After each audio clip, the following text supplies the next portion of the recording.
پہلے بوڑھی ماں سوچتی ہیں کہ ارے ان کو تو بہو بنا لینا چاہیے، ان کو تو بہو بنا لینا چاہیے۔ ہاں آج کل کی بہو بلانے جاؤ تو نہیں آتی، انہیں تو بغیر بہو کے آ رہی، اور آ کر کے کہتی ہے کہ آدھا گھنٹہ بچتا نا، ہاں بچتا، آدھا گھنٹہ ہمارے کو دیکھ چھوڑو ماں، یہ دنیا کی چیزیں آدھا گھنٹہ میں نے بچایا کئی کے واسطے، آؤ میں تجوید سکھاتی ہوں، دھیان دیجیے گا، آؤ قرآن سکھاتی ہوں، باخبر ہو جاؤ، گھر والیوں کو بھی باخبر کرو، ایسی سہیلیوں اور ایسی دوستیوں سے ہمیشہ کے لیے عورتوں کو بچوں کو محفوظ رکھو، اور دیکھو چیک کرو کہ کیا کس سے وہ بات کر رہی ہے، کس طرح کی وہ بات کر رہی ہے، کیوں؟ اس لیے کہ اس سے نسلیں چلنے والی ہیں، دھیان دیجیے گا، نسلیں چلنے والی ہے، پہلی یونیورسٹی ہے، اللہ اللہ جاتی ہے، اور قرآن پاک واقعی 99% قرآن کی تعلیم، تجوید کی تعلیم، یعنی پورے طور پر 99%، اور 1% ایسی بات بول دیا جو ماں جو ہے توجہ نہیں دی، مثلا یوں کہیے دیکھو ایسے کام کرنے سے اللہ خوش ہوتا نا، دیکھو خوش ہوتا کہ نہیں، تمہیں بولو ماں ایسا، اب سر پہ چڑھ کے بول رہی ہے احسان ہے تو مطلب مجبوراً میں بھی بول دیتی ہوں، صحیح ہے کہ نہیں، دیکھو میں پڑھائی ہے یہ کام اچھا ہے نا، ہو اب لوگ رات بھر تک جلسے جلوس میں بیٹھے رہتے، بلا وجہ کے فضول خرچیاں کرتے، دھیان دیجیے، ایک بات بول کر کے 100 دن میں 100 بات بول دیتی، % 100 ہو گیا، یہ سازش چل رہی ہے، باخبر ہو جاؤ، حیدرآباد کے مسلمان اپنی عورتوں اور بچیوں کو دیکھو، محسوس کرو کہ ان کی سہیلیاں کہیں اہل حدیث تو نہیں ہے، کہیں تبلیغی وغیرہ تو نہیں ہے، باخبر ہو جاؤ، اور نوجوانوں میں نے شروع ہی میں کہا ہمیشہ غلط جماعت والوں کا پرسنٹیج دنیاوی اعتبار سے زیادہ رہا، اور کنز الاموال کی حدیث پاک سنیے، جامع ترمذی کی حدیث پاک سنیے، 2640 میں 2640 حدیث نمبر ہے، اللہ کے جل القدر نبی صلی اللہ علیہ وسلم ارشاد فرماتے ہیں ستفترق امتی علی 77 علی 73 ملة او فرقة كلهم في النار الا ملة واحدة قالوا من هي يا رسول الله قال ما انا عليه واصحابي، سبحان اللہ، توجہ سے سن رہے ہیں نا آپ، توجہ سن رہے، ختم کر دوں کیا؟ توجہ سے سنیے، اپنے شہر حیدرآباد کی خاص طور سے دھیان دیجیے گا، حدیث پاک سنیے، میری امت 73 فرقے میں بٹ جائے گی، کس کتاب سے میں نے پیش کیا؟ جامع ترمذی، بخاری اور مسلم کے بعد عظیم الشان کتاب ہے، سیاہ ستہ کی عظیم الشان کتاب ہے، 6 صحیح کتابیں، بخاری، مسلم، ترمذی، ابن ماجہ، صحیح داؤد، نسائی، یہ 6 کتابیں ہیں، اور ان پر فخر کرتے ہیں، ہمارے کو سیاہ ستہ سے ہونا، سیاہ ستہ سے ہونا، ہچی لگانے نہیں آتا، سیاہ ستہ سے ہونا، سیاہ ستہ سے ہونا، اور تیسری کتاب ترمذی شریف ہے، دھیان دیجیے گا، اس میں میری امت 73 فرقے میں بٹے گی، صرف ایک فرقہ جنتی ہوگا، بتاؤ میجارٹی کس کی ہوئی؟ میجارٹی کس کی ہوئی؟ جہنم میں جانے والوں کی ایک فرقہ جنتی ہوگا، اس لیے مسلمان اگر تم دیکھ رہے ہو کہ تم کم ہو اور وہ اسی اعتبار سے پیش کر رہے ہیں، لاکھوں کو مجمع ذاکر نائک کی محفل میں ہے، توصیف الرحمان کی محفل میں ہے، معراج ربانی کی محفل میں ہے، تم ان کی محفلوں سے متاثر مت ہونا، بدر کو یاد کر لینا، 313 تھے، حنین کو یاد کر لینا، صحابہ کو یاد کر لینا، اللہ کے رسول سے صحابہ نے عرض کیا قالوا من ہی، وہ جنتی فرقہ کون ہے؟ آقا نے یہ نہیں فرمایا جن کی میجارٹی زیادہ ہے، بلکہ آقا نے فرمایا جنتی فرقہ وہ ہے جو میرے عقیدے پر ہو اور میرے صحابہ کے عقیدے پر،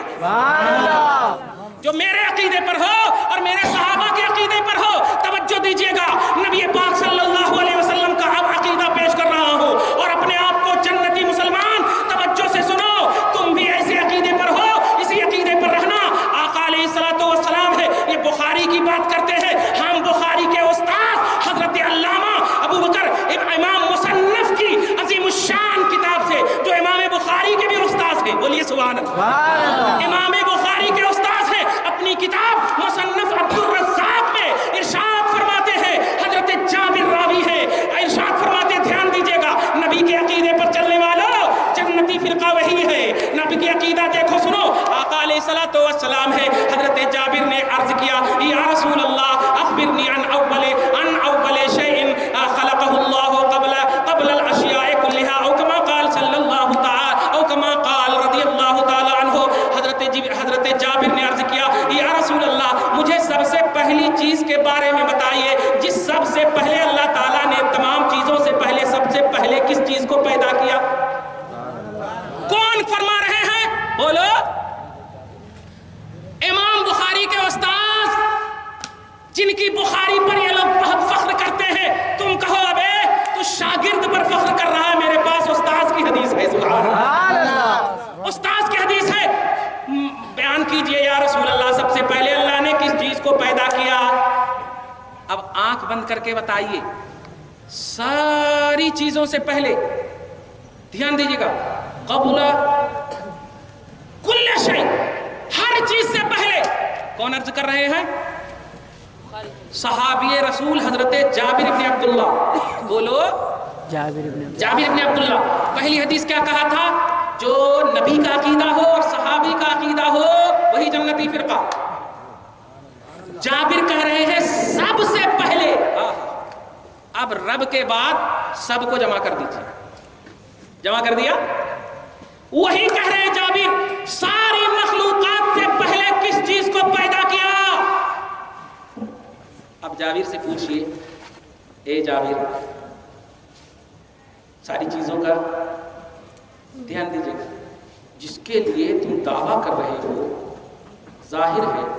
ساری چیزوں کا علم ان کے پاس ہونا، تب نہ یہ دعویٰ صحیح ہوگا؟ ساری چیزوں کا علم ہونا تب نہ یہ دعویٰ صحیح ہوگا؟ اور یہ سوال نبی کی طرف سے آپ کیجئے، ان کے نبی کی طرف سے جو کہتے ہیں دیوار کے پیچھے کا علم نہیں، دھیان دیجئے گا، جو کہتے ہیں نبی کو معلوم نہیں معلوم ہوتا تو عائشہ کے ہار کو گم ہونے کو بتا دیتے، دھیان دیجئے گا، آقا علیہ السلام ساری چیزوں سے پہلے جابر سوال کر رہے ہیں، سرکار جواب دینے سے پہلے آپ بتائیے ساری چیزوں کا آپ کو علم ہے؟ ایک ادنا غلام مصطفیٰ اس لیے عرض کر رہا ہے تاکہ اہل حدیث کی اصلاح ہو سکے، ورنہ نبی کی بارگاہ میں سوال نہیں، نبی کی بارگاہ میں ادب چاہیے بس۔ یا رسول اللہ جابر کا سوال ہے، وہ صحابی ہے، دھیان دیجئے گا، اور یا رسول اللہ آپ نبی ہیں، آپ کہہ دیجئے کہ مجھے ساری چیزوں کا علم ہی نہیں ہے تو میں کیسے بتاؤں؟ مگر آقا نے ارشاد فرمایا یا جابر، سبحان ان اللہ خلق نور نبیک قبل کل شیء، سبحان اللہ، او کما قال رسول اللہ، اے جابر سنو سب سے پہلے اللہ نے تیرے نبی کے نور کو پیدا کیا ہے۔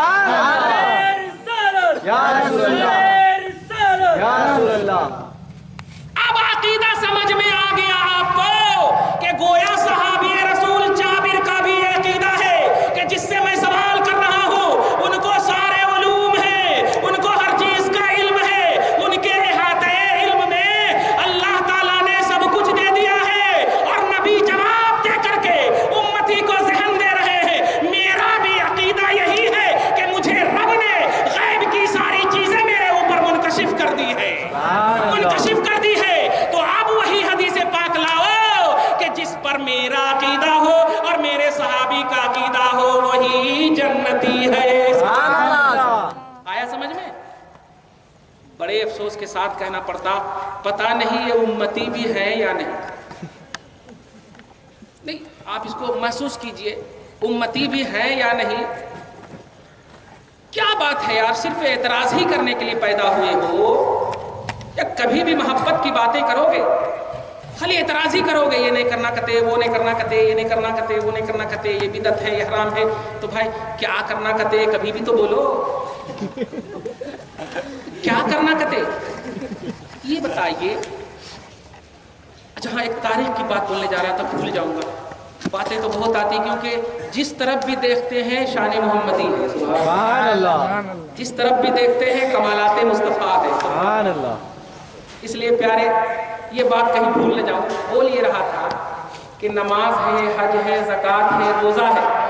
ایمان کے بعد توجہ دیجیے، یہ چاروں چیزیں ہیں نا، چاروں چیزیں، یہ چاروں چیزیں کب، کہاں، کیسے، کیوں، آٹومیٹک آپ کے دماغ میں آتا نا،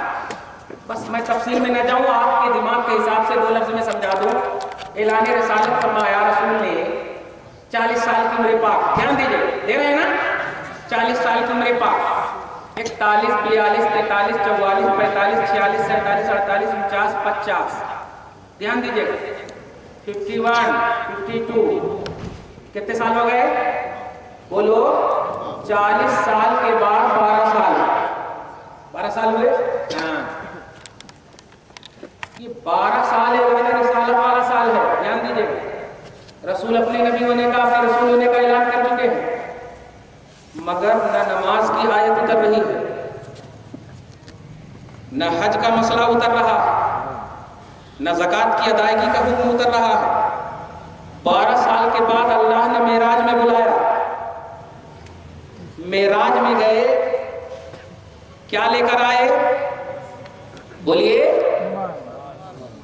یہ لوگ بھی مناتے ہیں معراج النبی, اور 2 گھنٹہ کی تقریر خالی نماز نماز نماز. دھیان دیجئے گا, میں پوچھتا ہوں نماز کی فرضیت اعلان رسالت کے 12 سال کے بعد ہو رہی ہے, زکوٰۃ کی فرضیت ہجرت کے بعد ہو رہی ہے, حج کی فرضیت ہجرت کے بعد ہو رہی ہے, تو یہ 12 سال تک صحابہ اور نبی کیا کر رہے تھے؟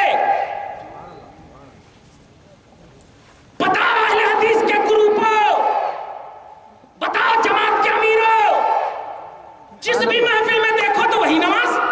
جس بھی محفل میں دیکھو تو وہی نماز. ارے یہ 12 سال تک معراج النبی سے پہلے کیا کر رہے تھے؟ منطقہ مار رہے تھے کیا؟ کٹوں پر بیٹھ کر کے تسبیحاں گن رہے تھے؟ بتاؤ کیا کر رہے تھے؟ خدا کی قسم حقیقت نے جواب دیا, ٹرینڈ ہو رہے تھے, صحابہ ٹرینڈ ہو رہے تھے. سنو, ذات کو سمجھ جاؤ گے تو جو ذات کو سمجھ جائے گا وہ اللہ کی بات کو بھی سمجھ جائے گا. اس لیے ابھی بات کو نہیں پیش کروں گا, پہلے ذات محمدی کو سمجھو, پہلے ذات رسالت کو سمجھو. تو پیارے, میں پوچھنا چاہتا ہوں, تم جماعت میں لے جانے کے لیے 3 دن کے بعد 40 دن کے لیے چلو, 12 دن کے لیے چلو, تھوڑا ٹائم دو, یہ ذرا دو, وہ ذرا دو, اور جا کر کے کیا سکھاتے ہیں آپ؟ خالی نماز, خالی حج, خالی زکوٰۃ, یہ کرنا وہ کرنا, بس فاتحہ نہیں کرنا, نظر نیاز نہیں کرنا. بتاؤ 12 سال تک صحابہ نے کیا سیکھا مصطفیٰ سے؟ سبحان اللہ. تم 40 دن میں ایسا دشمن اہل سنت بنا دیتے, 4 دن میں اس طرح کٹر پنتھی بنا دیتے, 8 دن کے اندر اس طرح دہشت گرد بنا دیتے کہ لگتا ہے کوئی سنی گزر جائے تو دیکھتا ہے تو لگتا زندگی کی طاق کو دیکھ رہا ہے, موت کو دیکھ رہا ہے, اور ایسا لگتا ہے کہ پروین توگڑیا سے بھی خراب ہے, ایسا لگتا ہے کہ اڈوانی سے بھی خراب ہے. اس طرح سنی کو دیکھ کر پریشان, اس طرح سنی کو دیکھ کر ارے یہ 11ویں والا آ رہا ہے, یہ 12ویں والا آ رہا ہے, اس طرح بدک جاتے ہیں. میں پوچھتا ہوں, تم 40 دن میں اتنا ٹرینڈ ہو گئے, ارے نبی پاک کے صحابہ 12 سال تک رہنے کے باوجود, سنو مصطفیٰ سے, ان کو کہہ رہے ہیں جن کو افضل البشر بعد الانبیاء کا لقب ملا ہے, نبیوں کے بعد سب سے اعلیٰ وہ افضل حضرت سیدنا ابو بکر صدیق ہے. ابو بکر صدیق دل میں سوچ رہے تھے, میں سفر و حضر میں رہا, ہر وقت مصطفیٰ کے ساتھ رہا, سفر و حضر میں رہا, صبح و شام دیکھا, رفتارے صبح و شام دیکھا, گفتارے صبح و شام دیکھا, ہمیشہ میں نے نبی کو دیکھا, احساس نے انگڑائیاں لی. ابو بکر سوچنے لگے میں نبی کو سمجھ گیا. اس سے پہلے کہ اپنی سوچ کا اظہار کرتے, ابو بکر صدیق کے سامنے نبی کا جملہ آ جاتا ہے, یا ابا بکر لم یعرفنی حقیقتا غیر ربی. اے ابو بکر سن لے, تم سفر و حضر میں میرے ساتھ ضرور رہتے ہو, مگر میری حقیقت میرے رب کے علاوہ کوئی نہیں جانتا ہے, کوئی نہیں جانتا ہے. میری شان کیا ہے میرا رب جانتا ہے, میری حقیقت کیا ہے میرا رب جانتا ہے. 12 سال میں ابو بکر جیسا افضل البشر سمجھ نہ سکا, یہ 12 سال کے بعد والی بات 4 ہی دن میں سمجھ جا رہے ہیں. سمجھ میں آ گیا, یہ 12 سال بعد والے ہیں. 12 سال تک ذات رسالت کی تعلیم, 12 سال تک عظمت رسالت کا گم گاؤ, پھر جا کر نماز کا درس دو, پھر جا کر حج کی تعلیم کا درس دو, پھر جا کر صوم کا درس دو, اس لیے کہ یہی فلسفے اللہ یہی خدا کا فلسفہ